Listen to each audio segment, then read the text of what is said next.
আসসালামু আলাইকুম রহমতুল্লাহ বরকাতু। কি দর্শক দেখতে পাচ্ছেন, এটা কি? এটা গুড় নাকি নাকি মধু, না অন্য কোনো কিছু? এটা মধু, দীর্ঘদিনের পুরাতন মধু। ব্যবসায়ী ভাইদের যাদের কাছে স্টকে আছে, যে মধুগুলো আসলে আপনারা কিভাবে কাজে লাগাবেন, সেই জন্যই মূলত এই ভিডিও।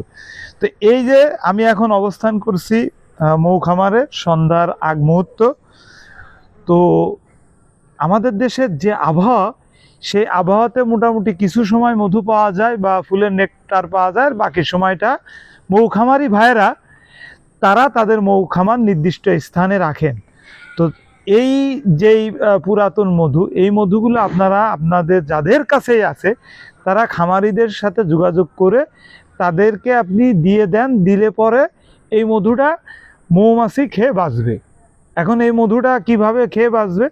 এই মধুর সাথে কিছু পরিমাণে পানি, কিছু পরিমাণে চিনি মিশ্রিত করে একটা সিরাপ বা লিকুইড তৈরি করে মৌখামারি ভাইয়েরা মৌমাছিকে খাওয়াবে, এতে মৌমাছি বেঁচে থাকবে।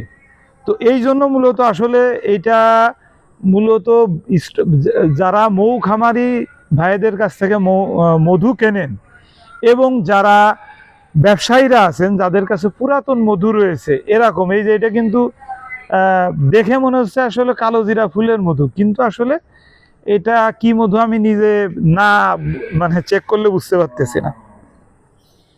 এটা অনেক পুরাতন মধু, আসলে এইভাবে দেখে বোঝা যায় না। এই জন্য আমরা বিভিন্ন মধুতে নাম লিখে থাকি। তো এই কথা বলে আমি আমার আজকের ভিডিও শেষ করছি। আসসালামু আলাইকুম রহমতুল্লাহ।